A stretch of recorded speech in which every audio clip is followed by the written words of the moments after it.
objectif aujourd'hui lors de cet atelier, c'est de vous dresser un panorama et surtout de vous inviter à aller rencontrer les experts qu'on va vous présenter. Donc merci d'être là. Donc on va rentrer de suite dans le vif du sujet, l'Europe. L'Europe, si on se place ici, d'un côté les USA, de l'autre côté la Russie, de grands pays. Alors on ne va pas vous la jouer guerre froide, alors l'Europe face... Mais on a la chance de parler aujourd'hui business et on a la chance d'avoir des experts de ces deux zones pour discuter de conseils et surtout de choses à ne pas faire pour s'implanter ou vendre sur ces marchés. Donc pour les USA, je vais appeler Olivier Foglizot, qui est le président d'IDEAS et qui est un conseiller du commerce extérieur de la France, comme moi-même, et comme Renaud qui va intervenir ensuite. Alors, ce qu'il y a d'intéressant avec Olivier, c'est un véritable expert. Il vient de passer 15 ans aux États-Unis, où il a eu des postes de direction générale dans différentes entreprises. Donc, il a à la fois une excellente connaissance du business, des pratiques interculturelles, des erreurs à ne pas commettre, des conseils à vous transmettre. On permettra quelques questions au fur et à mesure plutôt que le faire à la fin. Et puis ensuite, je ne pourrais pas en prendre trop non plus, donc je vous invite à le rencontrer à la suite de l'atelier. Donc Olivier, pratique des affaires aux USA, retour d'expérience. Qu'est-ce que tu nous dis sur ce marché? Comment on fait?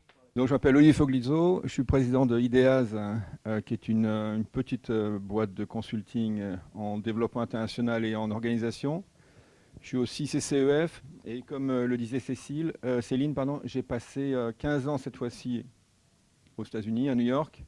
Je suis rentré il y a à peu près 1 an. Avant ça, j'ai habité à Taïwan pendant 8 ans. J'ai aussi habité 3 ans à Philadelphie, 1 an à Los Angeles. Donc j'ai un petit peu pratiqué les États-Unis. Et je vous remercie de m'accueillir aujourd'hui pour partager ce peu d'expérience que j'ai sur ce marché. En gros, il y a une chose qu'il faut garder en tête pour les États-Unis, qui est une leçon que m'avait donnée la première personne avec laquelle j'ai parlé. J'ai travaillé aux États-Unis. Il y a 3 règles en fait, qui sont essentielles. La première, c'est qu'il faut être professionnel. La deuxième, c'est qu'il faut être professionnel. Et la troisième, je vous écoute?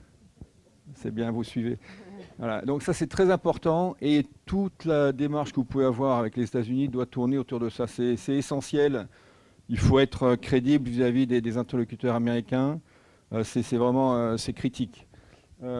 Pour commencer, quelques informations générales sur les États-Unis qui sont liées aussi à des conclusions qui vont concerner les entreprises qui veulent vendre aux États-Unis.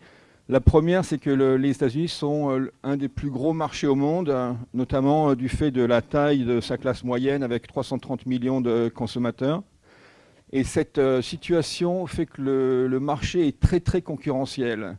Donc ce n'est pas un marché d'amateurs, ce n'est pas un marché d'improvisation.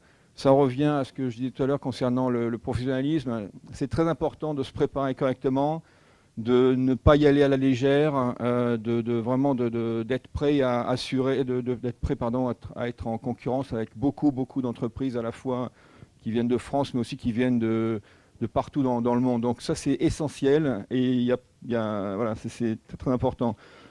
Un avantage que les entreprises françaises ont, c'est qu'il y a une très forte présence française aux États-Unis, puisque la France est le 3e employeur étranger aux États-Unis.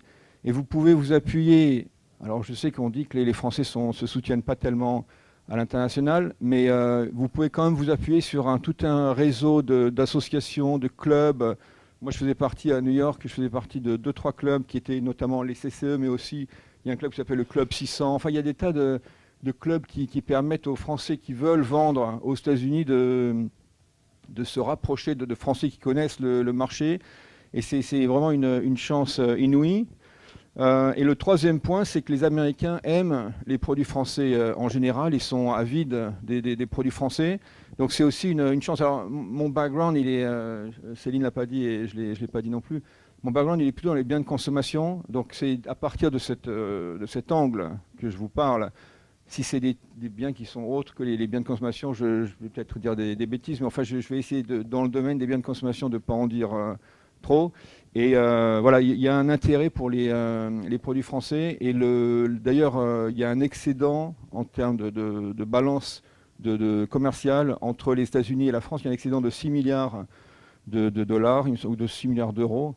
Donc il y a un intérêt fort pour les produits français. Voilà, donc ça, vous avez des atouts, pour autant que vous répondiez aussi à 5 autres points que je vais vous exposer maintenant, que j'ai identifiés comme étant très importants au travers de ces X années aux États-Unis.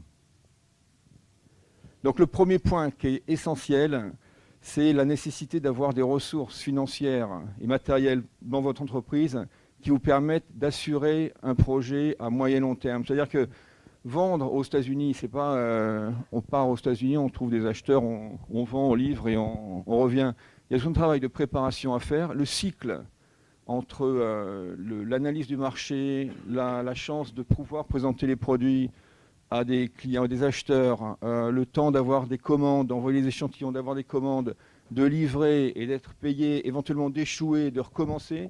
Le cycle peut être très long. Ça peut être un cycle de 2 ans. Enfin, il y a 1 an ou 2 ans. Ça peut être même 3 ans. Ça peut être très long. Donc, à mon avis, enfin, mon sentiment, c'est que, et d'ailleurs c'est un sentiment qu'on partage avec les CCE à New York, c'est qu'une entreprise qui ne vendrait nulle part en dehors de France et qui voudrait tout d'un coup exporter et qui se précipiterait aux États-Unis, ce serait une erreur énorme parce qu'il faut d'abord essuyer les plâtres, je dirais, sur d'autres marchés, peut-être le petit export, l'export de proximité en Europe, pour s'habituer aux attentes des acheteurs avant de s'attaquer au marché américain. Donc c'est essentiel et il faut avoir les moyens pour pouvoir attaquer ce marché.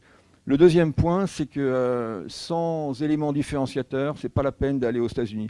Il faut que vous fassiez une analyse de marché honnête et sincère pour identifier comment vous différencier sur le marché et qu'est-ce que vous apportez de spécial au marché. Si vous êtes ce qu'on appelle un MeToo, ce n'est pas la peine. Vous aurez toute la concurrence de tous les pays européens, de tous les autres pays du monde, les Chinois, les Américains même et autres. Donc n'y allez pas. Et moi, j'ai déconseillé à des clients que j'ai pu avoir, ou même au sein des sociétés dans lesquelles je suis passé auparavant, d'aller sur le marché à certains moments ou de lancer certaines gammes de produits parce que les éléments différenciateurs n'étaient pas suffisants. Il m'est arrivé de rencontrer des acheteuses. J'ai été beaucoup dans le domaine de la puriculture. Et il y a l'acheteuse de Babies R Us que vous connaissez bien me disait, la première fois que je l'ai rencontrée, ok, qu'est-ce que tu apportes de nouveau? Et d'autre part, comment tu vas supporter ou soutenir ta marque sur le marché? Donc le premier point est lié à la différenciation, c'est ce qu'on appelle les Unique Selling Points, les USP, c'est un terme qu'il faut connaître. Et le deuxième point, c'était lié au premier point que j'évoquais tout à l'heure, c'est-à-dire les moyens. Il faut d'un côté avoir de la différenciation, d'autre part des moyens pour pouvoir financer le développement de la notoriété de la marque des produits sur le marché. Voilà. Donc la différenciation, c'est très important. La différenciation, ça peut porter sur les caractéristiques produits, ça peut porter sur les bénéfices consommateurs, ça peut éventuellement porter sur le prix, mais le prix, c'est quelque chose qui peut se faire rattraper très rapidement par la concurrence, donc c'est pas vraiment un très bon USP. Voilà, il faut trouver en quoi vous vous différenciez. Donc il y a tout un travail préalable à faire qui est très important et qui doit être fait avant même de se lancer. Parce que les acheteurs avec lesquels vous pouvez être en contact, ou même les consommateurs, si vous vendez directement via Internet, ils vont tout de suite s'apercevoir que vos produits sont les mêmes que beaucoup d'autres marques. Et ils vont se tourner vers les marques qui sont déjà établies plutôt qu'une marque qui est inconnue. Donc voilà, c'est un deuxième point qui est essentiel.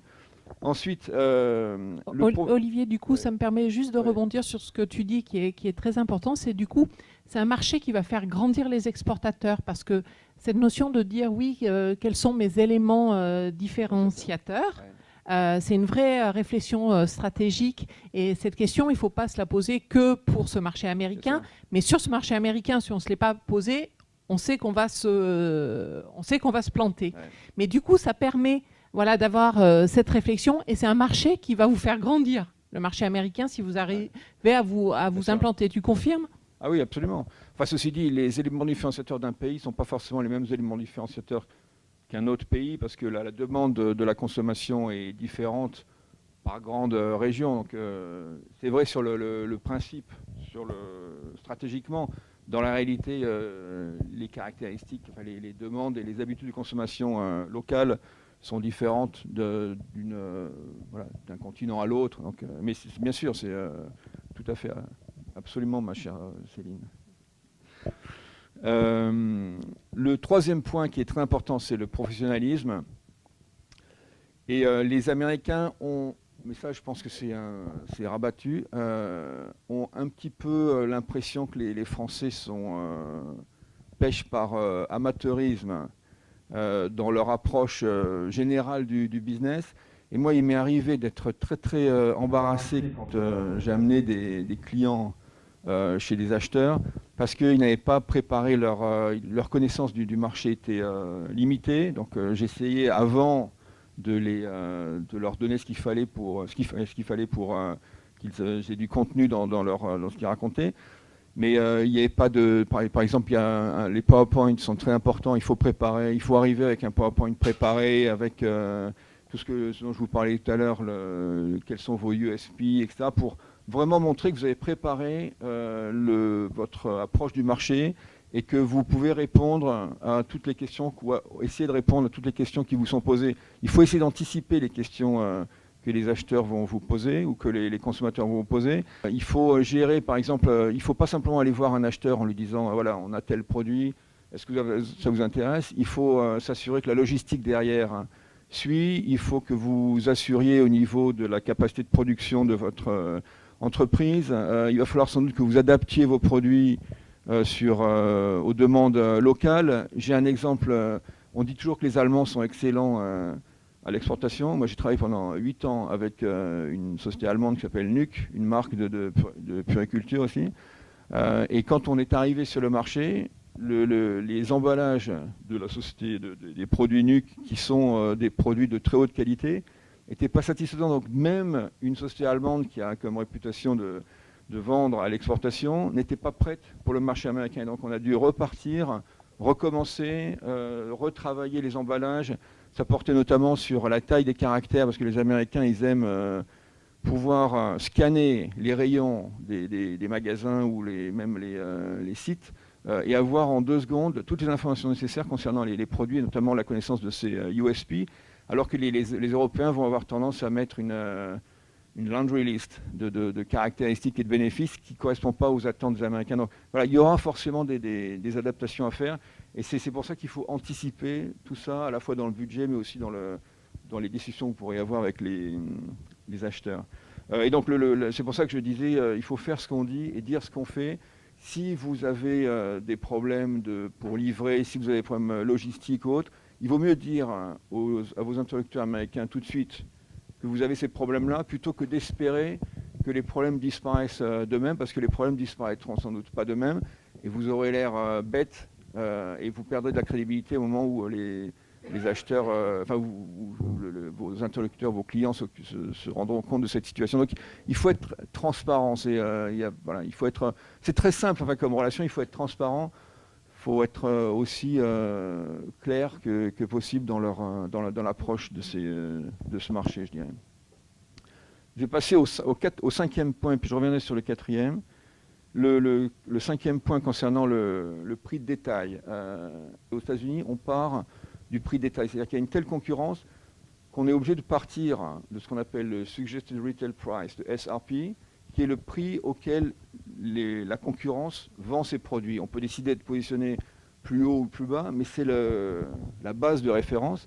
Et à partir de ça, il faut intégrer les marges attendues par les interlocuteurs qu'on peut avoir. Donc, si c'est des sites internet, si c'est des chaînes de détail, si c'est des agents, des représentants, des distributeurs, il faut bien l'intégrer. Il faut en plus intégrer toutes les remises qui sont inhérentes au marché américain, les remises sur produits rendues par les consommateurs, les remises marketing, les remises retour clients, les remises casse en entrepôt. Enfin, il y a une kyrielle de remises qui peuvent représenter peut-être 10 à 15 points de marge. Donc c'est très très significatif.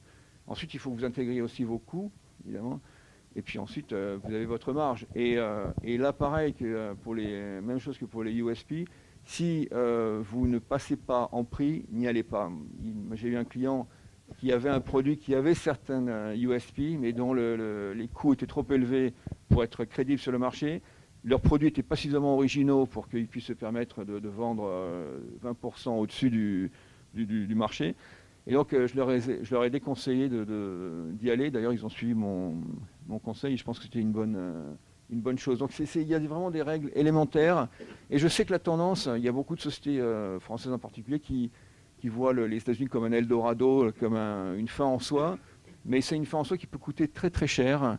Et il m'est arrivé de travailler avec une société qui, chaque mois, devait nous envoyer $100 000 pour couvrir certains frais. $100 000 après $100 000 après $100 000, ça peut faire beaucoup de fois $100 000 et ça peut faire très très mal pour un compte de résultat de société. Donc voilà, il faut prendre tout ça très sérieusement.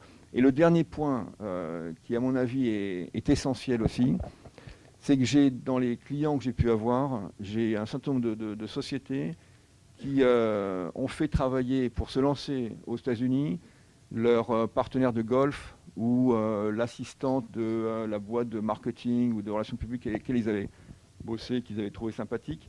Et ils ont échoué parce qu'on peut avoir de bons produits, on peut avoir une bonne logistique, mais si on n'a pas les bonnes personnes sur place, ça ne va pas aller. Donc c'est pour ça que ma recommandation, c'est on peut prendre des experts qui deviennent des amis, mais pas des amis qui peuvent être éventuellement des experts. Donc ça, c'est vraiment très important. Alors si vous avez des amis qui sont des experts, ça c'est parfait.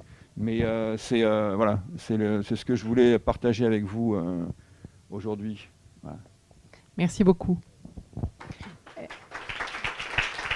Et donc je vais appeler Omar Jean-Jua de Business France Amérique du Nord. Donc il nous fait le plaisir d'être là aujourd'hui. Merci beaucoup.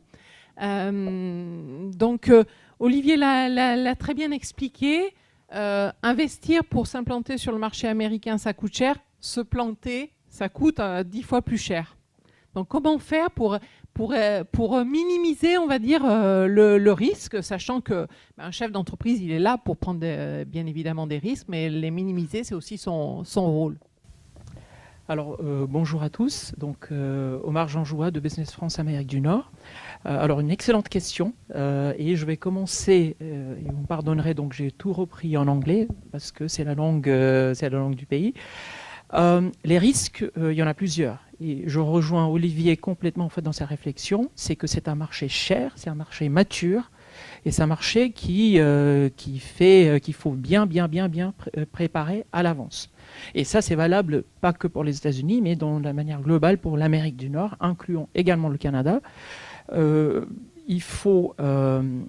Tout commence en France, si je puis dire.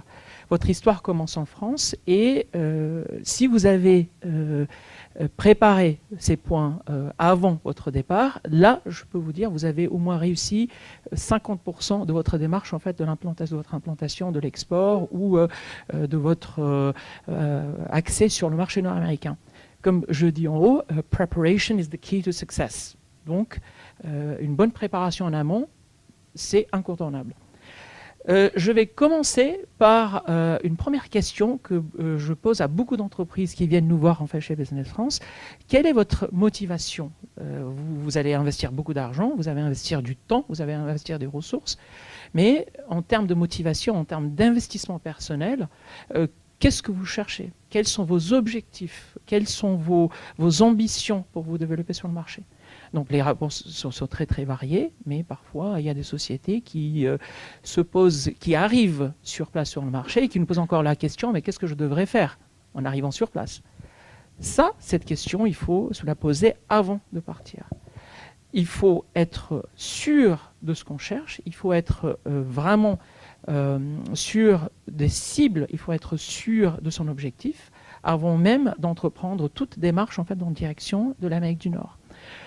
Les finances, ça a été dit plusieurs fois, donc le coût, les investissements sont trop importants, trop élevés, parce que vous arrivez sur des marchés, ce marché cher. New York, c'est pas une ville moins chère, Toronto non plus, San Francisco.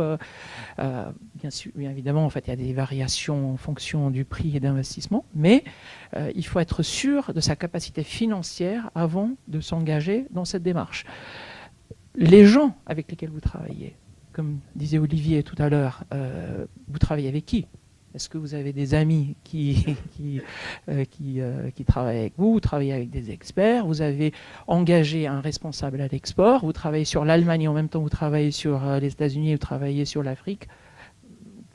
Il faut être sûr de sa priorité en fait en termes d'approche du marché, et c'est sûr que si vous êtes engagé ailleurs et que vous avez d'autres préférences, moi je pense que le marché nord-américain peut attendre jusqu'à ce que vous soyez complètement focalisé en fait sur votre investissement sur ce marché.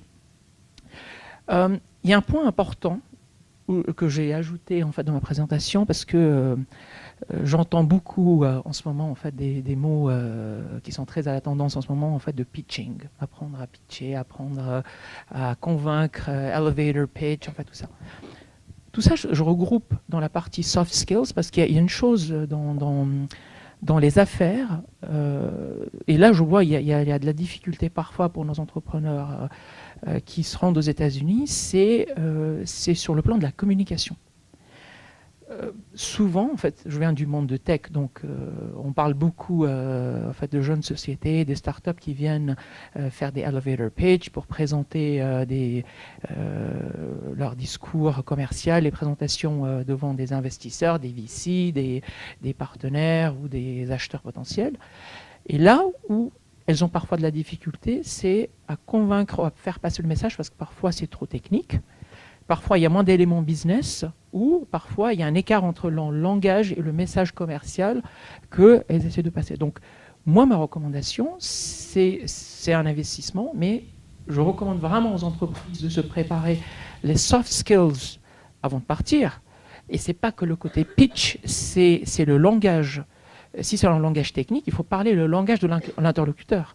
Parce que parfois, il y a des entretiens qui se déroulent en espace de 5 minutes, c'est terminé.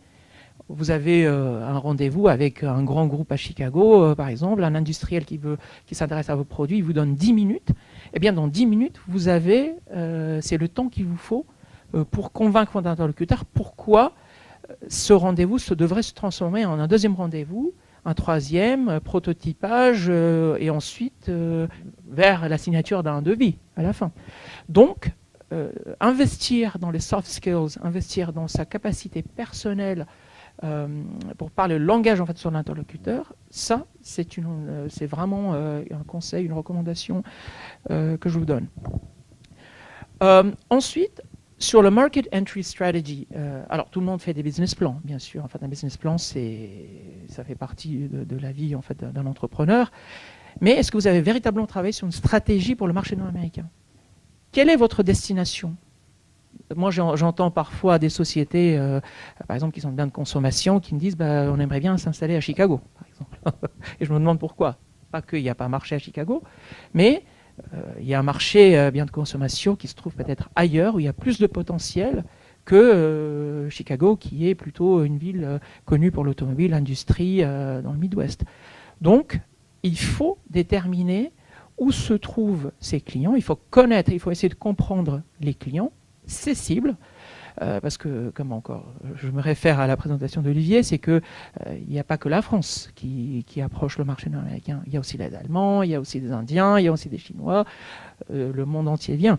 Et ces gens-là, ils travaillent, vos prospects, en fait, travaillent avec toutes les nationalités, toutes les économies du monde. Donc, il faut connaître le profil, il faut connaître le persona de vos cibles. Qui sont ces gens avec lesquels vous allez vous entretenir? Il faut prendre le temps d'aller voir sur LinkedIn les gens que vous allez rencontrer au préalable, en fait, avant vos entretiens, pour connaître un peu la personne, et surtout en quoi votre produit, en fait, ça va les aider à développer le business sur le marché nord-américain. Analyse des risques, anticiper les risques, très important. parfois, il y a des entrepreneurs qui viennent, qui nous posent des questions. Oui, mais ça fait 12 mois, je n'ai pas encore signé de contrat, je suis passé par plusieurs entretiens, ils m'ont fait signer plein de papiers. Là, c'est du temps, c'est du investissement. Donc là, la personne n'avait pas anticipé avant son départ que dans le cadre de la démarche, il y avait plusieurs risques liés à son projet. Donc il faut bien anticiper ces risques avant de partir dans le cadre de votre plan d'action et votre stratégie pour ce marché, parce que ça vous permettra de gagner en temps. L'adaptation de vos produits. Alors, ça c'est aussi un autre point important, parce que si vous avez un rendez-vous de 5 minutes avec un chef d'entreprise, je dis 5 minutes, allez, je dis peut-être 15 minutes, vous n'allez pas partir avec un PPT de 50 slides. Vous n'allez pas passer en revue les points techniques pendant l'entretien. Et surtout, vous n'allez pas présenter un document fait en anglais que vous avez fait pour le marché britannique, surtout, devant un entrepreneur, en fait devant un acheteur américain qui va peut-être pas comprendre ce vocabulaire. On voit ça aussi sur les sites web, parce que le site web, c'est votre vitrine, c'est votre portail. Et souvent, on commence toujours par envoyer, ils disent toujours send us your deck, your presentation, your website. Donc, vous envoyez tout d'abord votre site web, et si sur votre site, vous avez une phrase qui fait 5 lignes, qui dit logiciel de gestion de l'information, de management, de je sais pas quelque chose, alors là, c'est sûr que votre interlocuteur, il va être perdu dans ce que vous êtes en train de proposer. Voilà. Donc, une adaptation en langue anglaise, très important. Et ne prenez pas la langue anglaise de la Grande-Bretagne, mais vraiment, il faut parler américain. Et si vous ciblez, je ne sais pas, la Californie, vous ciblez New York, vous ciblez Chicago, Miami, il faut aller regarder ce que fait la concurrence sur place, quels sont les types de sites web en fait qu'ils ont conçus, comment ils vendent en fait sur ce marché. Parce que, encore en fait, un point important que j'ai oublié, c'est que c'est pas un marché, c'est des marchés. Être à Los Angeles, c'est pas la même chose d'être à Miami, ou être à San Francisco, c'est pas la même chose d'être à New York. Donc, vous avez ces poches, en fait, ces zones qui sont très spécifiques et très locales. Okay.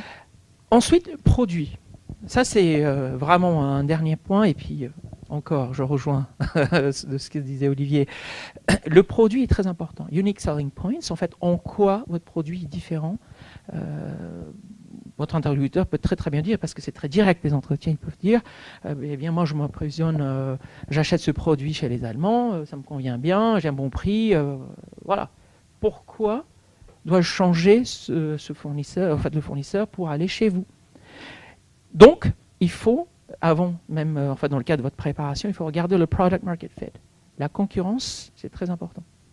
Il faut regarder chez qui s'approvisionne, qui est leur fournisseur, en quoi votre produit peut être différent par rapport au produit qui est déjà acheté, pour lequel il a déjà peut-être un très bon prix. Voilà.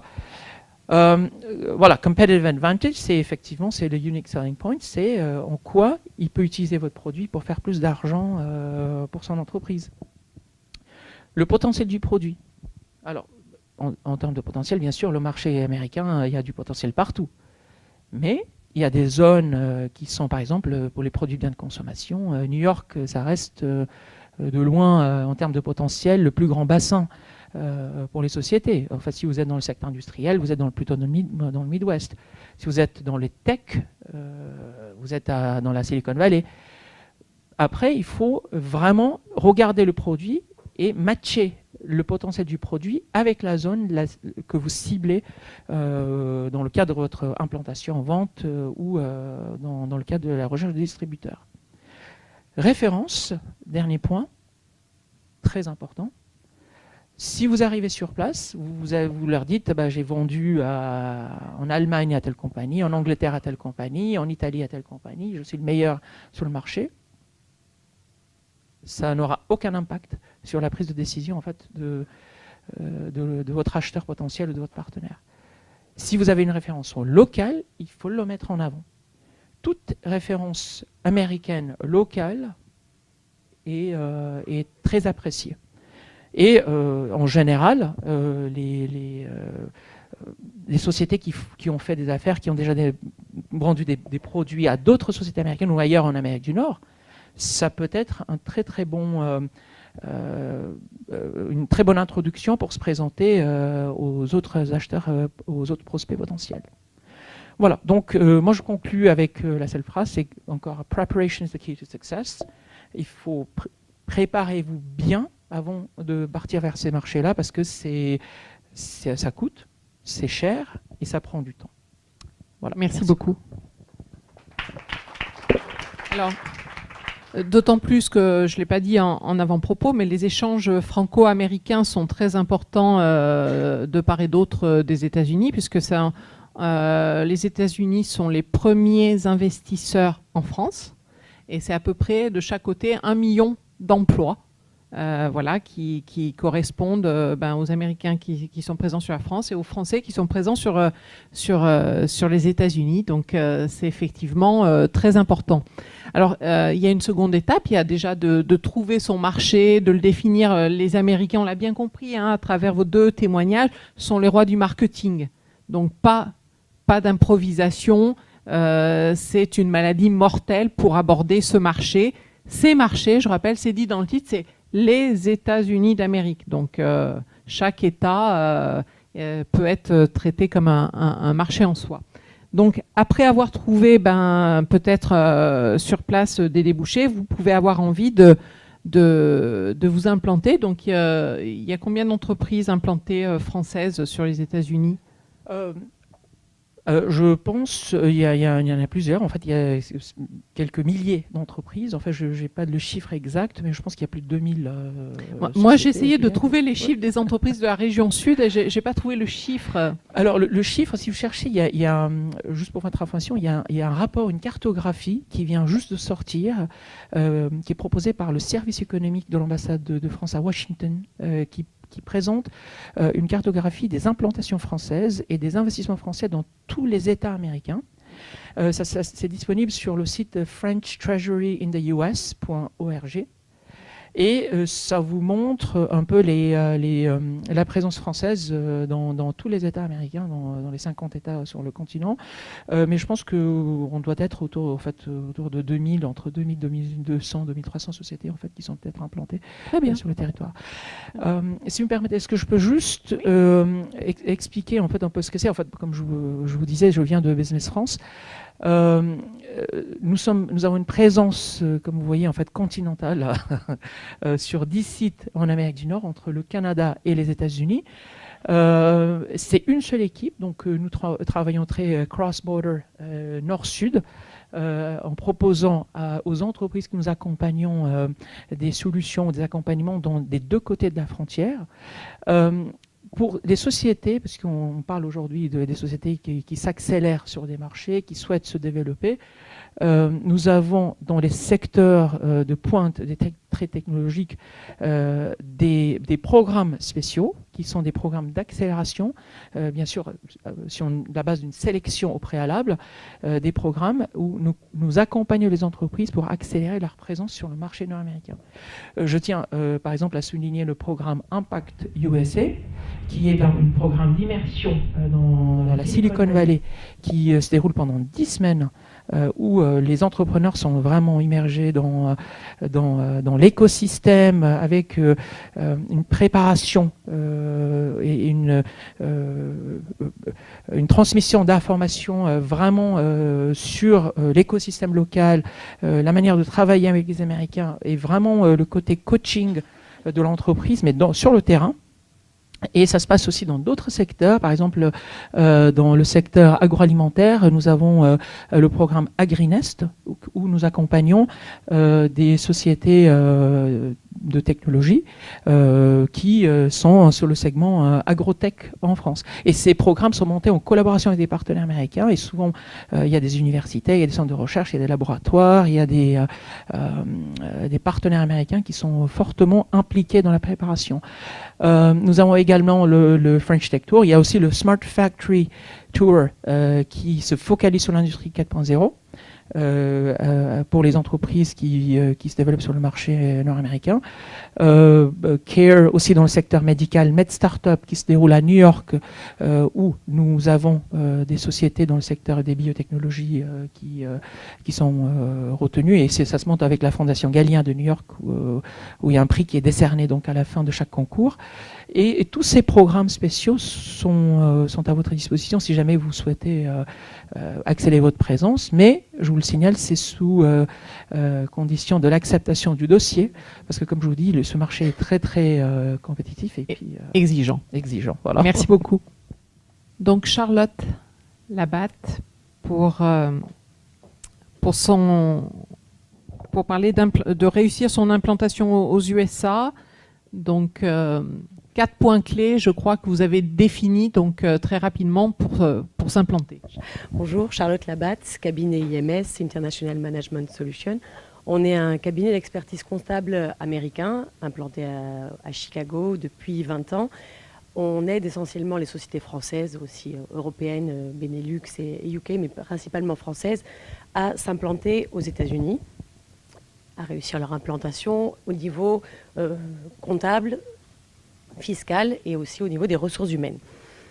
Donc avec tout ce qui a été dit jusqu'à présent, normalement vous êtes prêt à partir, vous avez fait une étude de marché, vous avez tout ce qu'il faut, vous avez le bon produit, il faut juste savoir comment le faire une fois que vous allez mettre le pied aux États-Unis. C'est grand, c'est compliqué, c'est différent, mais si on sait se faire accompagner, il n'y a pas de raison que ça ne marche pas quand on a le bon produit et la bonne équipe. Au niveau de la mise en place, la structure, il y a différentes étapes. Vous pouvez déjà aujourd'hui, à partir de votre société française, commencer à vendre aux États-Unis, faire de l'export. Il faut faire attention aux États-Unis, c'est pareil dans le système fiscal français, à partir du moment où vous avez une présence sur le territoire américain, vous avez des obligations fiscales.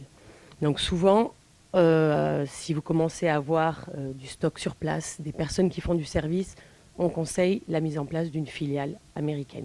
Comme ça, vous séparez juridiquement les risques, et c'est surtout que ces deux entités distinctes, donc au niveau juridique, au niveau de la responsabilité. Donc ça permet aussi de bien séparer les deux pays à ce niveau-là, surtout aux États-Unis. Je ne ferai pas la partie juridique un petit peu plus complexe, mais à partir de ce moment-là, donc on préconise une filiale, le plus simple, on dit keep it simple. C'est la société, la Inc., la Corporation, c'est une société l'équivalent de la SA en France, société de capitaux, incorporée dans le Delaware. Alors pourquoi le Delaware? Non, ce n'est pas un paradis fiscal, non, vous paierez pas, c'est pas vrai que vous ne paierez pas d'impôts parce que vous êtes dans le Delaware. C'est plus simple, il n'y a pas d'obligation de déclaration dans l'État du Delaware tant que vous n'avez pas d'activité. Donc dans la phase de mise en place, constituez votre filiale dans le Delaware.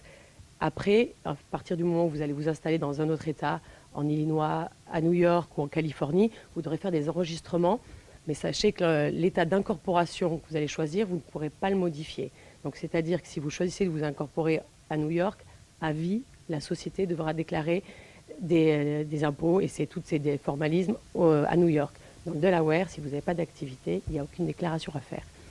Donc une corporation dans le Delaware, détenue à 100% par la société française.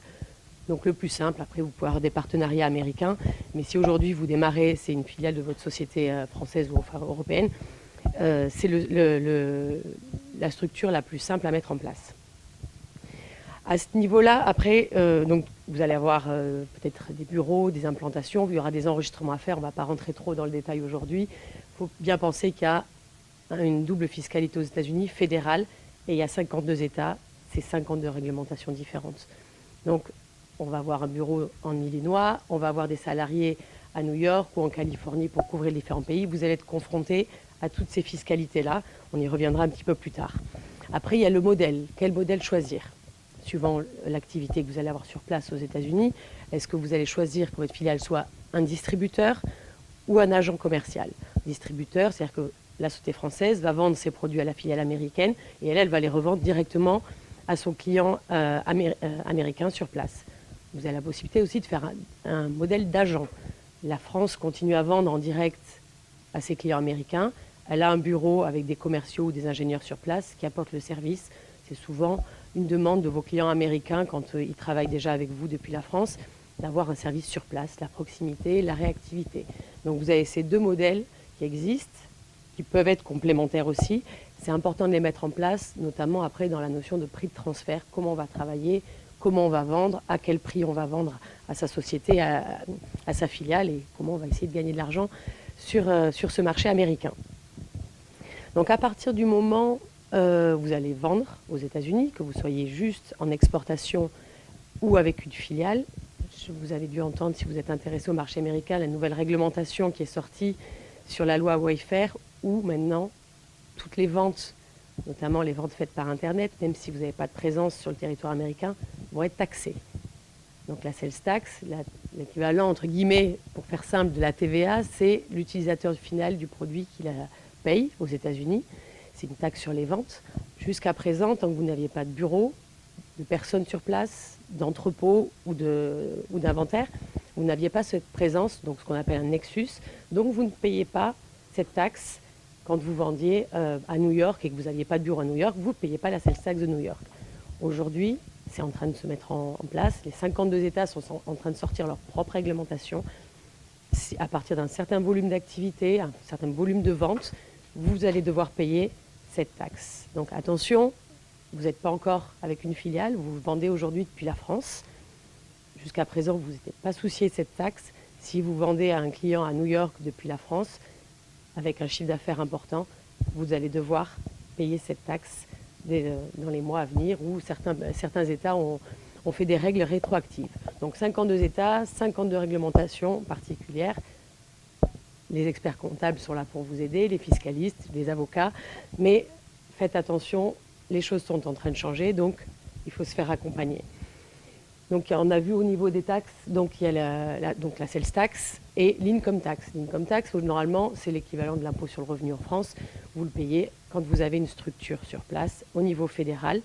Avec la nouvelle réglementation, c'est simple, c'est 21% pour tout le monde. Et à ça vient s'ajouter l'impôt étatique, de là où vous avez votre activité. Vous pouvez avoir des bureaux en Californie ou à New York, vous n'allez pas payer 2 fois cet impôt. Ça va être séparé, il y a des règles de répartition. Voilà, donc encore une fois, c'est un petit peu différent de la France, mais les États vont de plus en plus dans le sens où ils essayent d'harmoniser les règles. Mais il faut bien savoir, où est-ce que vous avez une présence, où est-ce que vous devez payer des taxes et où est-ce que vous devez vous enregistrer. On ne peut pas faire du business dans un État si on n'y est pas enregistré tout d'abord juridiquement, c'est la qualification to do business. On demande une autorisation à l'État de pouvoir vendre et avoir une activité dans son État. Et après, fiscalement, socialement, on s'enregistre et on fait des déclarations comme on ferait en France auprès des différents organismes. Donc ça, c'était les taxes. Donc, après, vous allez partir, vous allez avoir du personnel. Vous avez 2 options. Donc, au niveau des ressources humaines, est-ce que vous allez embaucher des gens sur place, des Américains que vous allez recruter? Est-ce que vous avez besoin d'un certain savoir que vous avez déjà dans votre équipe en France et que vous voulez envoyer aux États-Unis parce que vous en avez besoin pour développer votre activité correctement? Donc vous avez différentes options au niveau du détachement ou de l'expatriation de votre personnel. Alors attention, ça prend du temps. Donc ça, on en parlera dans la dernière partie, les timelines. Et c'est de plus en plus compliqué pour faire partir du personnel aux États-Unis. Il faut un visa. Il ne faut pas aller travailler aux États-Unis comme ça. Et un visa, c'est long. Il faut de l'argent, mais c'est long surtout. Donc si vous pensez que vous avez besoin d'une personne pour démarrer votre activité aux États-Unis, il faut compter au minimum 6 mois pour un visa, du démarrage de la procédure jusqu'à l'obtention et le fait de pouvoir mettre un pied sur le territoire américain et avoir le droit d'y travailler. On peut continuer à faire des allers-retours aux États-Unis, faire des marchés, aller sur des salons, mais être salarié et travailler aux États-Unis, faire de la prestation de services, vous devez avoir un visa, vous devez avoir le droit de travailler sur place. Quand on envoie un dirigeant qui va gérer sa filiale, il faut s'assurer qu'il part dans de bonnes conditions. On ne met pas dans un endroit tout seul au fin fond des États-Unis avec un salaire qui ne correspondra pas au niveau de vie dont il va avoir besoin aux États-Unis. Il faut faire des analyses, il faut faire des calculs, ça s'anticipe entre ce qu'il a aujourd'hui aux États-Unis et comment on va faire pour qu'il fasse son travail correctement, surtout qu'il ne part pas au bout de 15 jours ou un mois en disant « je ne veux pas rester aux États-Unis ». Donc ça se prépare, ça s'anticipe, ça se calcule. C'est encore une fois différent de la France. Il y a plusieurs schémas sans rentrer dans le détail, c'est l'expatriation et le détachement. Ces deux systèmes-là sont différents au niveau de la sécurité sociale. Le détachement, votre salarié reste sous le système de la sécurité sociale française. Il part aux États-Unis, vous ne payez pas les charges sociales américaines. Et quand il revient en France, il a continué de cotiser à la retraite, au chômage, tout ça. Il payera quand même ses impôts aux États-Unis. C'est deux choses complètement différentes. L'expatriation, il part, il n'a plus de contrat français, il est en contrat américain. On est sur des charges sociales américaines. On met des choses en place pour qu'ils puissent vivre correctement. Donc les plans de retraite, l'assurance médicale, très importante aux États-Unis, qui coûte cher, mais qui est en train de quand même de se développer de plus en plus avec la loi Obamacare qui avait été mise en place et qui se pérennise. Donc il y a des bons contrats d'assurance médicale pour les gens que vous envoyez aux États-Unis. C'est important à mettre en place. Donc tout ça, ça se prépare. Après, il y a la fiscalité de ces salariés, deux choses complètement à part. Du moment que vous avez 183 jours aux États-Unis, vous devenez fiscalisable aux États-Unis sur vos revenus mondiaux. Donc c'est pareil, on fait attention, on envoie son dirigeant aux États-Unis, suivant pour combien de temps il part, il faut préparer ça, c'est quand même important pour lui, savoir dans quelles conditions il va pouvoir partir. On rejoint les premiers points qui ont été dits, préparez-vous, faites-vous accompagner des experts, une fois que vous avez préparé votre projet, sur place, des avocats, des banquiers, des experts comptables, des gens du pays. Ne partez pas dans l'idée qu'on m'a dit ça, quelqu'un l'a fait, ça a très bien marché. Il faut vous faire accompagner. Il y a des réseaux français qui accompagnent les gens aux États-Unis sur place, qui font ça très bien et qui permettent d'éviter beaucoup d'erreurs et surtout de réussir à avoir un beau succès aux États-Unis pour votre entreprise. Merci beaucoup.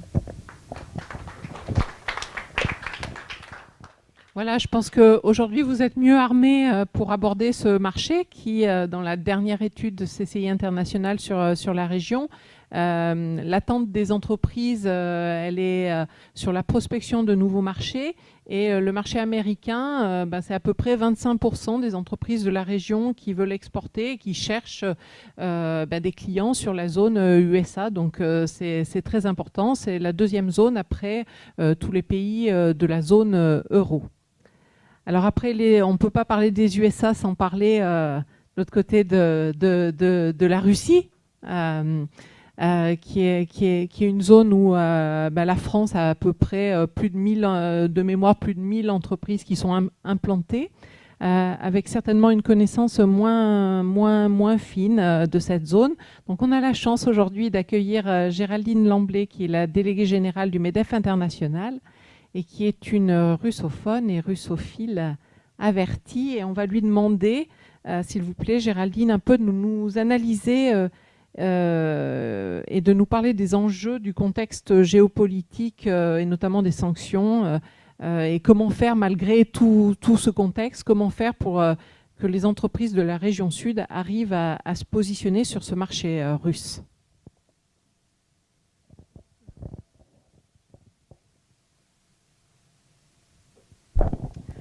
Merci, bonjour à tous. Alors, je ne vous ai pas fait des slides en langue russe parce que je ne suis pas sûre que vous auriez suivi. Néanmoins, je pense que tout ce qui a été dit précédemment est valable également pour le marché russe, même si évidemment on n'est pas sur un marché mature, mais sur un marché encore émergent et qui demande un certain nombre de précautions. Alors avant de commencer de vous parler de la Russie, je voudrais savoir combien de personnes parmi vous sont déjà allées en Russie ou connaissent un petit peu ce marché, que je vois où je mets le curseur. Alors en dehors des intervenants, évidemment. D'accord. Très bien, ça me donne un petit peu une indication. Je dois dire que quand j'ai vu le titre de la conférence, comment séduire les États-Unis et la Russie, comment séduire ces deux géants, je me suis dit, oulala, je ne me vois pas, moi, très bien séduire le géant russe. On voit tout de suite un ours. Je ne sais pas si vous avez déjà essayé de séduire un ours, mais enfin bon, ce n'est pas une chose forcément très évidente. Et puis, je dois dire que par rapport à la Russie, c'est plutôt l'inverse qui se passe. C'est plutôt les Français qui sont séduits par les Russes, au féminin souvent. Donc voilà, la donne n'est pas toujours celle que l'on pense. Et puis évidemment, de mettre la Russie dos à dos ou face à face avec les États-Unis par les temps qui courent, c'est un petit peu provocateur, ou en tout cas, vous avez le sens de la dialectique, donc c'est intéressant aujourd'hui. Donc effectivement, moi je suis russophone, russophile, je travaille pour MEDEF International, qui est une association en 1901 créée par le MEDEF il y a une trentaine d'années, et on est, pour faire court, un réseau d'entreprises françaises qui sont toutes internationalisées et que nous mettons en relation avec des réseaux de décideurs publics, privés du monde entier, surtout sur les marchés émergents et en développement. Et on travaille évidemment beaucoup avec la Russie, que je continue à suivre, entre autres, pour MEDEF International. Donc, alors, je vais peut-être passer sur les fondamentaux russes, parce qu'un certain nombre d'entre vous connaissent ce grand pays qui fait 9000 km de large, 3000 de haut, si je puis dire. Simplement, ce qu'il faut peut-être savoir, et qui me paraît important, c'est qu'on est sur un marché qui est aujourd'hui la 12e économie mondiale. Donc c'est quand même un gros marché. Alors on ne parle pas du marché américain bien sûr, mais c'est quand même un marché important et qui repose essentiellement sur le secteur public. Donc ça c'est une donnée importante quand vous êtes secteur privé français notamment, que vous adressez au marché russe. Avec une main-d'œuvre qui est bien formée. C'est vrai que la question ne se la pose pas quand on va aux États-Unis, parce qu'on sait que par définition, on trouvera la main-d'œuvre locale qu'il faut. Sur la Russie, on a d'excellents ingénieurs. Vous allez trouver de très bons techniciens, développeurs informatiques. On en entend suffisamment parler à travers les différentes cyberattaques sur certains pays du monde. Mais par contre, ce qui manque un petit peu en Russie sont des managers. Vous n'avez pas trouvé des écoles, des business schools, des écoles de commerce comme on a en France. Mais bon, dans l'ensemble, donc une main-d'œuvre bien formée, un marché important, 144 millions d'habitants environ, avec une classe moyenne qui augmente, mais néanmoins une démographie en berne. Hein. Ça, il ne faut pas l'oublier, parce que c'est une des problématiques aujourd'hui de la Russie et du marché russe. Bon, vous avez suivi l'actualité politique, je passe brièvement dessus. Vladimir Poutine a été réélu en mois de mars dernier pour 6 ans, donc on l'a encore avec nous pour quelques années. Avec 76% des voix, donc il est largement soutenu par la population, même s'il y a eu quelques fraudes, mais enfin on considère que même en dehors de ces fraudes, il aurait eu la majorité. Et puis avec une volonté de restaurer la puissance russe. Donc ça c'est important dans le contexte actuel.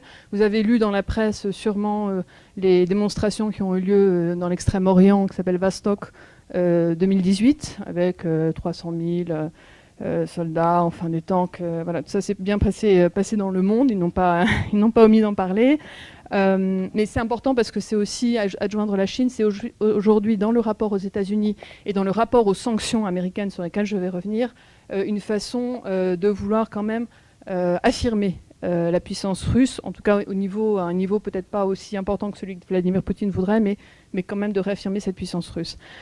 Alors cette puissance russe, cette puissance économique russe, parce que quand même la Russie c'est un exportateur d'hydrocarbures comme vous le savez important, elle est un peu mise à mal. Bon, il y a eu une période de récession 2015-2016 et puis là ça remonte. On est reparti sur 1,5 ou 2% de croissance pour un marché important comme je l'ai déjà mentionné, mais un marché qui est effectivement fragilisé par les sanctions. Alors il y a eu les sanctions, la vague 2014-2017, sanctions européennes qui visent des entités russes, des personnes russes, et qui visent également tout ce qui est relatif à la Crimée. Donc là, je rappelle qu'il est interdit de faire du commerce d'investir en Crimée, parce que nos amis russes ont tendance à dire « venez voir, la Crimée, c'est sympa ». Il n'y a même pas question d'aller en Crimée, je veux dire physiquement. Donc, annexion de la Crimée en mars 2014, les sanctions qui tombent juste après, donc de l'Union européenne et des États-Unis. Je ne rentre pas dans le détail, on pourra vous faire passer d'ailleurs une présentation faite par le président de la section Russie des CCE, donc des conseils du commerce extérieur, qui est venu au MEDEF récemment. Et puis vous avez les sanctions américaines. Donc jusqu'en 2017, on avait des sanctions américaines et des sanctions européennes qui étaient alignées. Donc c'était assez facile finalement de détecter là où vous pouviez faire du business avec les Russes et là où vous ne pouviez pas. Tout ce qui est bien un double usage, c'est pas la peine, on oublie. Un certain nombre de personnalités qu'il fallait éviter dans les affaires, il ne fallait pas rencontrer. Voilà. Et puis nos amis américains ont eu la bonne idée d'adopter ce qu'on appelle le CAATSA. Donc, que vous devez bien connaître aussi. Donc CAATSA, c'est-à-dire Countering America's Adversaries Through Sanctions Act. Donc grosso modo, c'est une loi qui a été promulguée le 2 août 2017 et qui élargit considérablement l'impact des sanctions qui préexistaient et qui permet d'avoir des sanctions additionnelles mais qui sont extraterritoriales de facto. Et en plus, ça permet au Trésor américain, comme à l'OFAC, de prendre un certain nombre de mesures sans que ce soit passe forcément par le président des États-Unis. C'est-à-dire qu'en fait, le Congrès a repris la main un petit peu sur ce président Trump qui a, entre-temps, comme vous l'avez noté, le 16 juillet dernier, rencontré son meilleur ami Vladimir Poutine, ce qui a fait beaucoup de buzz dans les réseaux sociaux. Mais bon, alors ça, c'était un petit peu, j'allais dire, ça fait partie des aléas du président américain et de ses prises de position intempestives. Mais quand même, ce qui est important pour vous, entreprise, c'est qu'il faut suivre quasiment au jour le jour ou la semaine, les évolutions des sanctions américaines, puisqu'elles sont de facto aujourd'hui extraterritoriales. C'est-à-dire que les US persons, aussi bien que les non-US persons, sont concernés par les sanctions adoptées par les États-Unis. Donc à partir du moment où il y a $1 qui passe dans une transaction avec la Russie, vous êtes concerné par les sanctions. Donc ça, c'est très important. Donc ça fait partie des recommandations sur lesquelles je vais revenir maintenant, c'est-à-dire pour faire du business avec la Russie, comment est-ce qu'on fait? Parce qu'une fois que je vous ai décrit le paysage que je viens de vous faire, c'est peut-être pas envie d'aller tout de suite travailler avec les Russes, mais pourtant il y a du potentiel. D'abord, ce qu'il faut savoir, c'est dans les relations, si je reviens sur la relation bilatérale avec la France, on a une bonne image. Je ne sais pas si c'est le cas aux États-Unis, mais en tout cas, la France a une bonne image en général dans le monde, mais en particulier avec la Russie. La seule difficulté, c'est qu'on a une image un petit peu trop luxe, calme et volupté. C'est-à-dire que tout ce qui est innovation et high-tech, ils ne connaissent pas vraiment, mais on y travaille. Et ça fait partie aussi des objectifs que l'on se donne. Alors évidemment, il y a une coopération historique dans le spatial, dans l'aéronautique, donc ça, ok. Mais surtout ce qui est nos startups, la fintech, tout ce qu'on peut apporter en termes de solutions sur les énergies, et notamment les énergies renouvelables. Enfin bon, ça, ils ne connaissent pas encore suffisamment bien. Donc là-dessus, je pense qu'il y a un marché pour les entreprises françaises. Donc je rappelle qu'on est quand même l'un des tout premiers investisseurs en Russie, avec 20 milliards en stock, 20 milliards d'euros en stock. On est le 5e fournisseur de la Russie. On est le premier employeur étranger. Donc vous avez grosso modo tout le CAC 40 en Russie. Alors on parlait des 1200 entreprises françaises en Russie. Bon, il y a beaucoup d'auto-entrepreneurs, d'entrepreneurs sur place. Mais grosso modo, dans les investisseurs, les plus gros investisseurs, c'est évidemment le CAC 40. Et vous avez tous les secteurs qui sont représentés. Tous les secteurs, et notamment le secteur agroalimentaire. Parce que ce que je ne vous ai pas dit tout à l'heure, c'est que la Russie a adopté des contre-sanctions, évidemment. Elle a adopté des contre-sanctions, donc elle a imposé un embargo alimentaire, ce qui l'arrangeait bien parce qu'elle venait de signer son entrée à l'OMC, mais tout le secteur agroalimentaire russe était vent debout parce que ça faisait baisser les taxes à l'importation de produits alimentaires et ça les mettait en compétition alors qu'ils n'étaient pas prêts à cette compétition mondiale. Donc l'embargo russe sur l'agroalimentaire, ça a permis depuis maintenant 4 ans de développer ce secteur. Et c'est la raison pour laquelle les grands groupes français, donc Danone, Lactalis, Savensa, se sont développés en Russie et ont renforcé leurs investissements sur le marché russe. Et il y a un besoin important dans ce secteur-là. Mais en termes d'investissement, embargo, ça veut dire qu'on n'a pas le droit d'exporter. Donc on n'exporte plus vers la Russie de produits agroalimentaires, sauf les vins et spiritueux. Oui, parce qu'ils n'allaient quand même pas se passer du champagne qui est du vrai champagne, du cognac qui est du vrai cognac, enfin bon. Donc pour le moment, il y a quelques taxes qui ont été un petit peu relevées, mais on peut exporter des vins et spiritueux, mais pas d'autres produits agroalimentaires. On a d'autres opportunités, bien sûr. La santé. Je vous ai parlé tout à l'heure d'une population vieillissante. Donc tout ce qui est grey économie, ça les intéresse. Le secteur du médicament, notamment, bon, vous avez Servier, Sanofi, mais il y a d'autres branches à explorer. C'est aussi là-dessus que l'on travaille avec les Russes. Donc tout ce qui est IT. Alors sur les IT et les startups, c'est pas la Silicon Valley. On a quand même en Russie un petit problème au niveau de la propriété intellectuelle. Donc on fait un petit peu de R&D en Russie. Vous avez Skolkovo, donc ça c'est pas loin de Moscou. Vous avez Tomsk, vous avez Novosibirsk, qui sont des lieux de R&D où vous avez des entreprises françaises comme Schneider Electric, enfin les grands groupes grosso modo qui investissent. Mais sur certaines branches de leur R&D, évidemment l'essentiel reste en France aujourd'hui, ou tout au moins en Europe. Et puis ce que je souhaitais souligner également, c'est que dans la priorité que nous mettons avec les Russes et qui est soutenue par le gouvernement, il y a l'industrie du futur. Ça, c'est très important parce que quand on parle d'industrie du futur, on parle bien d'équipement. On est en concurrence avec les Allemands, mais on a encore la chance d'avoir une longueur d'avance sur cette thématique-là. Il se trouve que le président de MEDEF International, c'est Frédéric Sanchez, qui est le président de FIF Group, qui est une grosse ETI, qui est très engagé sur l'industrie du futur, puisqu'il est également coprésident de l'Alliance Industrie du Futur. Donc tous ces sujets-là de technologie qu'on peut exporter vers la Russie les intéresse beaucoup. Et puis tout ce qui est changement climatique. Alors ça, c'est assez nouveau. parce que la Russie a signé les accords de Paris, mais ils n'étaient pas très intéressés, les énergies renouvelables, l'efficacité énergétique. C'est un pays qui a du gaz et du pétrole à gogo ou presque, donc franchement, c'était pas trop leur sujet. Mais finalement, avec le permafrost qui est en train de fondre en Sibérie, et puis les difficultés, et puis les cyclones, et puis les feux de forêt, enfin bon, ils se rendent compte qu'il y a quand même un petit sujet, et puis la prise de conscience de la population, parce que vous avez une population qui est dans les grandes villes assez jeunes et préoccupée par ces sujets-là. Donc là, on a quelque chose à faire, et c'est sur ça qu'on pousse également, donc sur tout ce qui est énergie verte, innovation, tout ce qui est ville durable, très important, sur les transports, sur la mobilité, où il y a un certain nombre d'opportunités. Alors je vais passer rapidement sur les freins, parce que je pense que vous allez revenir dessus. Voilà. Rapidement, mais bon, tout ce qui est, on n'est pas aux États-Unis, encore une fois, donc vous avez un certain nombre de lourdeurs administratives en Russie. Il y a des taxes diverses et variées à l'importation, bon, comme dans beaucoup de pays, mais celles-ci sont parfois un peu pénibles. La question de la propriété intellectuelle, je viens de l'évoquer. La corruption, c'est encore une réalité dans ce grand pays, donc il faut être prêt à dire niet d'entrée, parce que si vous mettez le doigt dans la confiture, ils vous émettent le bras, et après vous n'en sortez pas. Et contre la corruption, vous avez un parapluie très efficace qui s'appelle l'ambassade de France et qu'il ne faut surtout pas hésiter à solliciter. L'ambassade de France, ce service économique. Alors aujourd'hui, vous savez que Business France a fermé ses bureaux à Moscou, donc ça faisait partie du plan de réforme de Business France qui a été annoncé il y a bientôt 1 an. Ils ont fermé leurs bureaux, il y a un appel d'offres qui est en cours, donc on verra si c'est la Chambre de commerce ou ce sont des OSCI qui reprennent les activités de Business France, mais pour le moment, vous n'avez pas d'interlocuteur en dehors du service économique, qui est quand même bien équipé à Moscou, et puis encore une fois, les OSCI qui sont présentes sur le marché. Voilà. Et puis, alors, il y a une question qui est très importante, le financement de projets. Parce que, évidemment, toutes nos grandes banques aujourd'hui sont exposées aux États-Unis. Donc, la Russie, en termes de financement de nouveaux projets, ça va être assez compliqué. Elles ont une over-compliance, comme on dit, mais parce qu'il y a quand même eu 9 milliards d'amendes pour BNP Paribas il n'y a pas si longtemps que ça. Donc, si vous commencez à travailler avec les Russes, assurez-vous, lorsque vous vendez un bien, mettons que tout aille bien et que vous arrivez à exporter, que votre banquier accepte de recevoir de l'argent de Russie. On a eu des problèmes, même pour des grands groupes, qui n'arrivaient pas à se faire payer l'équivalent de 2 000 €. Donc, et quand c'est un banquier qui se trouve, mais c'est valable à Paris, c'est valable à Marseille, et c'est valable dans d'autres régions du monde, c'est assez compliqué. Même si au siège à Paris, on dit non, il n'y a pas de raison. Nos banquiers, nos filiales et nos bureaux acceptent. Non, en réalité, on s'aperçoit que sur le terrain, c'est pas si simple que ça.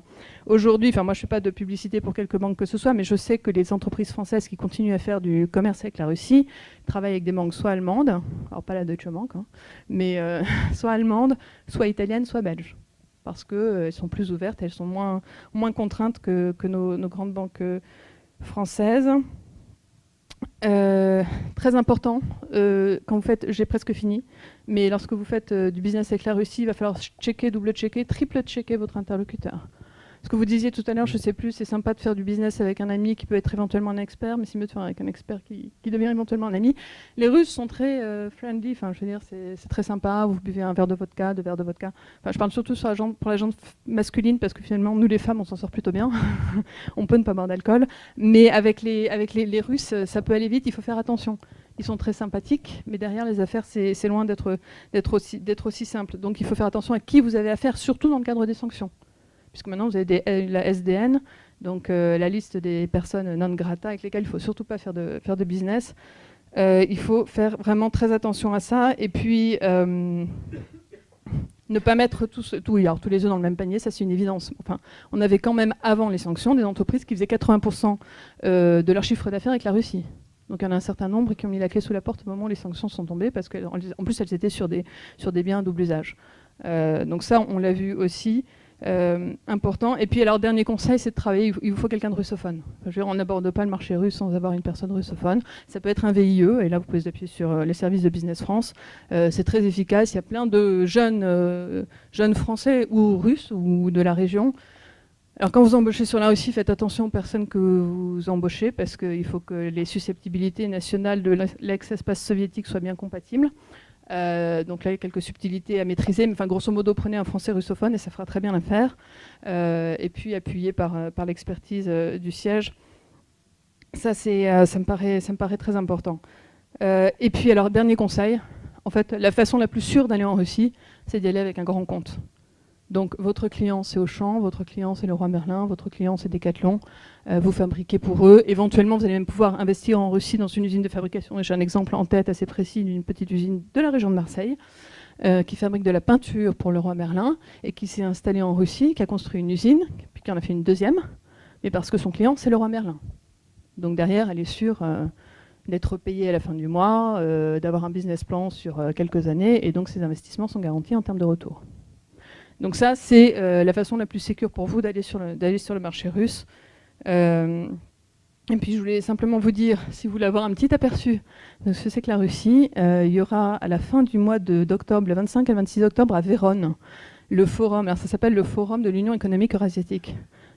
Union économique eurasiatique, c'est Russie, Kazakhstan, Biélorussie, Kyrgyzstan et Arménie aujourd'hui, mais il y a surtout beaucoup de Russes. Donc c'est un genre de forum de Saint-Pétersbourg, c'est le grand forum auquel est allé Emmanuel Macron, sur lequel nous on l'a accompagné, mais en format réduit, et vous avez beaucoup d'oligarques, il y aura beaucoup de tables rondes, alors il y aura beaucoup d'Italiens évidemment, mais cette année nous sommes invités. Donc nous y allons en tant que MEDEF international avec quelques entreprises. Si vous voulez vous joindre, tout est gratuit. L'entrée au forum est gratuite, il y a juste à payer le ticket d'avion à votre hôtel. Bon, il faut se dépêcher parce que c'est un peu tendu, il y a quand même du monde à Vérone. Mais vous aurez les Italiens, vous aurez les Russes, vous aurez les Kazakhs, vous aurez des Ouzbeks, donc vous allez avoir toutes ces personnes politiques et économiques sur place dans un environnement européen, et ça va vous permettre de prendre un petit peu la température, peut-être d'avoir quelques prospects. Ils sont beaucoup plus accessibles que lorsqu'ils sont en Russie. Surtout quand on parle des oligarques. Enfin bon, vous n'avez peut-être pas encore les oligarques aujourd'hui, mais en tout cas, les hommes d'affaires russes sont beaucoup plus accessibles dans ce contexte-là. Donc 25-26 octobre, c'est en ligne, vous pouvez vous inscrire directement. Et sachez que ce sera un moyen peu coûteux, et finalement avec peu de risques, de prendre la température sur ce marché-là. Merci. Merci beaucoup. D'ailleurs, je vous invite, moi non plus, je ne suis pas là pour faire de la publicité, mais MEDEF International fait beaucoup de missions sur la Russie et sur d'autres zones, et moi je peux que vous inviter pour en avoir bénéficié en partant avec des grands comptes, notamment au Moyen-Orient, pour des PME, des petites entreprises, c'est quand même un moyen plus sécure d'aller faire du business à l'export quand vous avez un grand groupe, que ce soit Total, Vinci, Decathlon, voilà, qui vous règle, et vous commencez à faire du business sur place. Donc j'appelle maintenant Renaud Dubreuil, qui est conseiller du commerce extérieur de la France et qui est vice-président d'une association qui s'appelle CAP-RCEI, qui s'occupe de la Russie, des pays de la CEI. Donc Renaud est un fin connaisseur de cette zone, et j'aimerais que tu nous fasses bénéficier de ton expérience. Voilà, c'était quand la première fois que tu es allé sur la zone ? Il y a plus de 15 ans, à la fois sur la zone Russie et sur la zone Kazakhstan, où je suis allé pendant 9 ans. Donc c'est une zone, on va dire cette grande zone, on va dire ex-pays de l'URSS pour être plus large, où je suis depuis à peu près 17-18 ans. D'accord. Voilà. Donc russophone aussi et russophile aussi. En deux mots, donc Cap Russie CEI, puisqu'on a vice-président, c'est un club d'affaires qu'on a monté il y a 6 ans de mémoire, avec justement son président qui est justement l'entreprise, je pense, dont vous parlez, qui fabrique de la peinture à Marseille et qui est présent ici, au deuxième rang, avec sa moustache. Voilà. On est plusieurs petites entreprises qui ont créé ce club de façon très pragmatique pour faire des affaires en Russie dans les deux sens et avancer de façon très pragmatique en démystifiant un peu. Voilà, donc moi personnellement, ça, oui, ça fait 17 ans que je m'occupe de cette zone. Et là, je continue à y aller en tant que des missions d'accompagnement international et de développement dans l'industrie, plus en particulier. Alors, pour commencer, je vous dis déjà, Géraldine nous a donné déjà un tableau du marché russe. Je vais continuer un peu. En effet, le marché russe, il est de démystifier. Alors, c'est ni, comme on a pu croire il y a une dizaine d'années, un marché où il n'y a rien du tout. On va dire le Far East, qui est complètement vierge, où on va tous arriver comme les nouveaux explorateurs. Loin de là, c'est néanmoins un marché qui n'est pas encore mature, qui est un pays émergent. C'est pas non plus un pays qui est réservé aux grandes entreprises. Si en effet, il y a 1200 entreprises françaises, 34 du CAC 40, donc pratiquement tout le CAC 40, moins 6, et 11 de TI, ce qui veut dire qu'il y a quand même 96% de PME. Alors, il n'y a pas quand même que des TPE, hein. 96% de PME qui sont inscrites en Russie. La France, en Russie, elle bénéficie d'une certaine cote d'amour. Hein, on a le côté, les Russes aiment beaucoup les Français. Et nous, en tant que pour nos affaires, on a quand même la chance d'avoir une certaine visibilité économique, une très bonne représentation. Alors, il n'y a plus Business France. Néanmoins, il y a les conseillers du commerce extérieur de la France, qui sont très présents et très forts, assez puissants, assez bien organisés. Il y a aussi la chambre de commerce et d'industrie franco-russe, qui est très organisée. Et, comme Géraldine l'a dit, il y a aussi les services de l'État, notamment avec le chef de la mission économique, je ne me rappelle plus son nom. C'est ça, le service économique.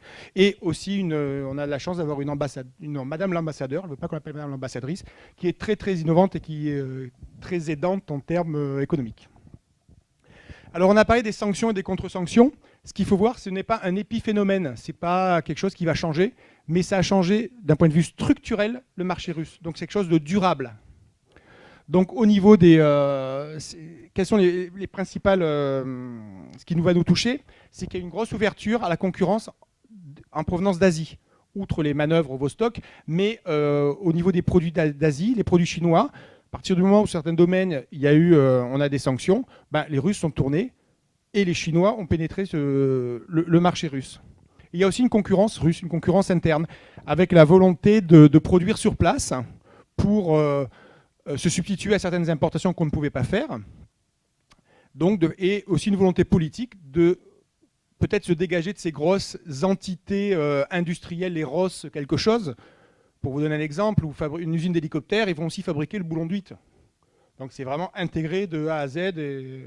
Donc il y a aussi cette volonté maintenant de changer, d'avoir un tissu économique beaucoup plus large et divers. Par contre, ça peut être une très bonne opportunité. Opportunité pourquoi ? Déjà pour les équipements. Lorsqu'on va fabriquer notamment par de l'agroalimentaire, beaucoup d'usines, ils font de très bons fromages en Russie maintenant, il y a des grosses usines de fromage. Donc ce soit des investissements, on parlait de Lactalis, ou autre, mais ça peut être aussi lorsque vous vendez des biens industriels, des biens de fabrication qui rentrent dans la fabrication. C'est des biens d'équipement pour l'agriculture. Pareil, l'agroalimentaire pour l'élevage, il y a de gros commerces en termes d'élevage, des cheptels entiers, du matériel agricole. Donc toutes ces contre-sanctions sont aussi un appel d'air dans certains domaines. Et aussi dans le domaine, on l'a vu, des nouvelles technologies.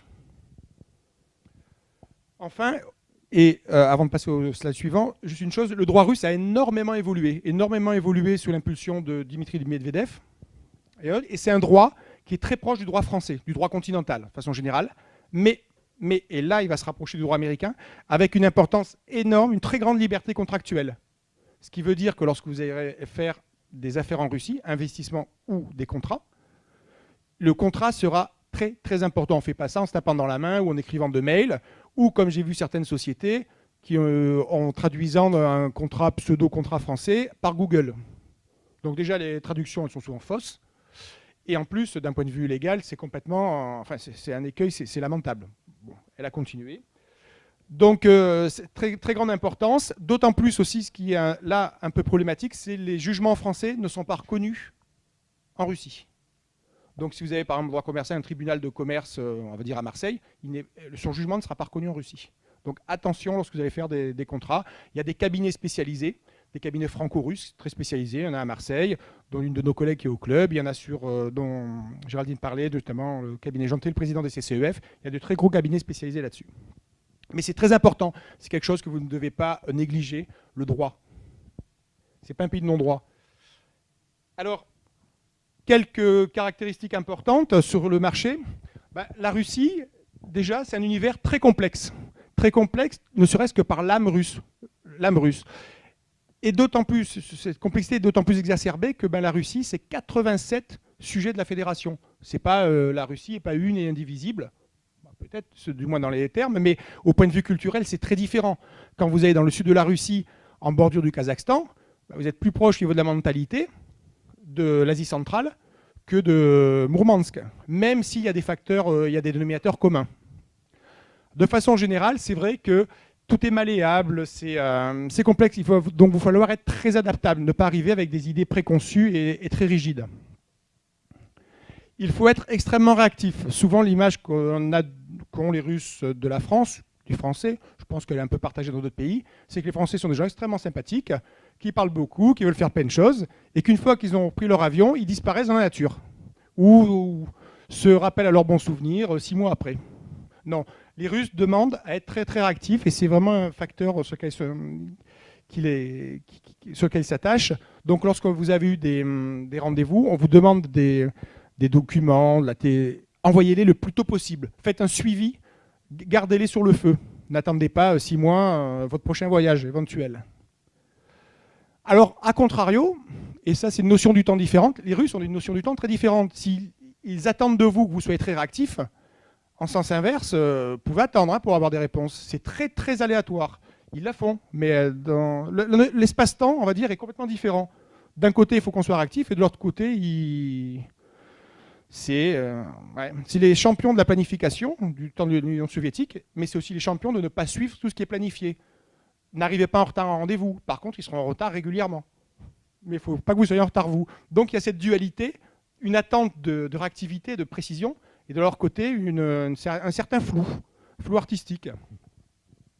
Ce qui est très important en Russie, très très important, c'est l'informel. Ça se raccroche un peu à l'univers complexe d'ailleurs. Il y a des réseaux, alors il y a des réseaux structurés, mais en réalité tout se fait dans des réseaux parallèles, des réseaux que vous ne connaissez pas, des réseaux peu structurés, des réseaux souterrains. Donc c'est l'humain, et ça se raccroche à l'humain d'ailleurs, c'est l'humain qui est important. L'humain va vous ramener d'autres réseaux. C'est donc c'est assez difficile à appréhender, et c'est très long à appréhender, de connaître le bon réseau. La confiance, quelque chose de très difficile à obtenir. Les Russes sont des gens très chaleureux, on l'a dit, une fois que la glace est brisée quand même. Hein. Et après, par contre, leur confiance, il va falloir que vous la gagniez. Lorsque cette confiance est acquise, elle est acquise pour, on va dire, on peut espérer tout le temps, sauf si vous avez des mauvais comportements. Mais cette confiance, elle est l'élément clé pour pouvoir faire du business avec les Russes. Sans confiance de leur part, vous ne ferez pas le moindre affaire. Et c'est une confiance qui est liée dans le rapport humain. L'humain, on l'a vu, est très important dans les affaires. Donc tout ça, c'est un peu relié, hein, cet informel, cette confiance et de l'humain. Il faut être prêt à boire beaucoup de vodka. Hein, ça, il vaut mieux être préparé avant. Quelquefois, vos affaires ne vont pas se conclure devant le bureau. Hein. Elles se concluront au restaurant ou alors là, vous serez accepté si on vous invite au banya. Les banyas, c'est les bains. Si vous allez au bain avec un Russe, vous avez gagné. Voilà. Bon, c'est pas facile de signer quand il fait 70 degrés et avec une humidité relative, mais en réalité, non. La plupart souvent les contrats se gagnent en dehors, on va dire, d'un bureau, à l'extérieur. Et tout ça quand vous aurez la confiance et son amitié. Et par contre, ce sont des gens très fidèles en amitié aussi. Ce qui est important aussi dans l'humain, et ça on l'a vu, c'est que n'imaginez pas conclure des affaires par téléphone et par email. Les Russes déjà répondent très très mal aux emails. C'est historique, c'est une culturelle, mais recevoir une réponse par email d'un Russe, c'est assez long et quelquefois vous pouvez l'attendre tout le temps. Donc c'est très important de se déplacer, d'avoir du face à face. C'est vraiment toujours ce côté humain. Tout ça c'est relié autour du côté humain, autour de la culture, hein. Mais c'est extrêmement important. Ce qui est aussi important, c'est que les Russes sont des gens de très haut niveau de technique. Alors, bien sûr, dans les sciences fondamentales, que ce soit la physique, les mathématiques, les algorithmes, mais aussi, quel que soit leur business, grande technicité, ils veulent comprendre les choses. Ils ont besoin d'aller au fond. Vous n'arrivez pas avec un PowerPoint avec du bullshit dedans en disant mon produit, il fait tout, c'est le mieux au monde. Pas du tout. Les Russes vont se préparer. Pour ça, il faut que vous leur ameniez des données.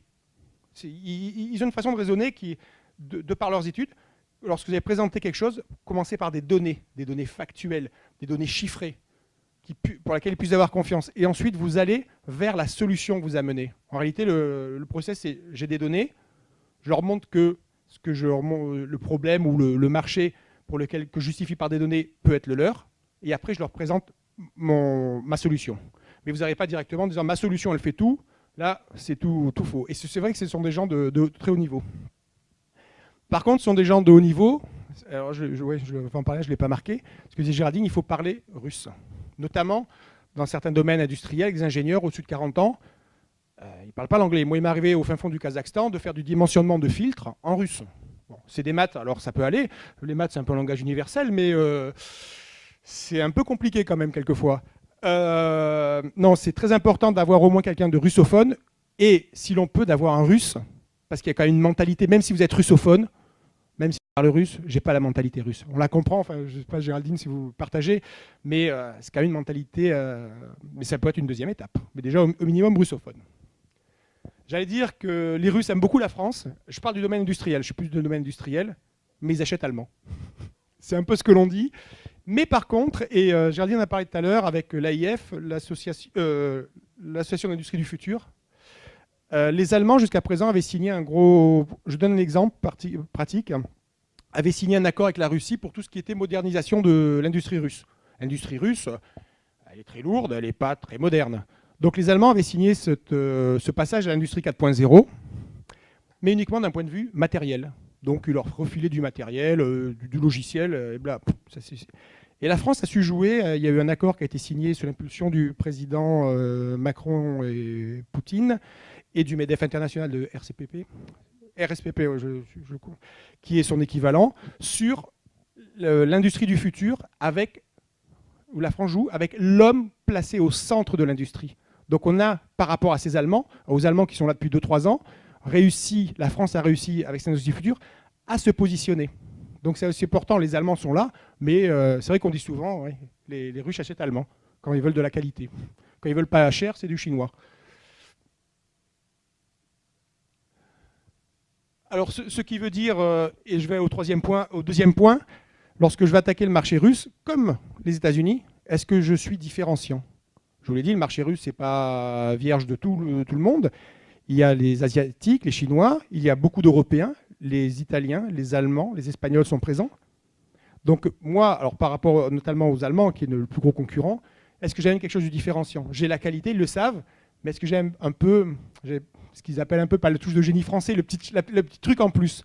Voilà, pensez à ça. Si c'est pour faire du MeToo, je ne pense pas que ce soit votre marché. Comme les États-Unis, comme l'a dit Olivier tout à l'heure, très bien. Je reviens à la première question. Avant d'attaquer le marché russe, est-ce que mon produit ou mes services sont soumis aux sanctions ou aux contre-sanctions ? Si c'est le cas, peut-être pas besoin de faire trop d'efforts. Là, vous n'arriverez pas.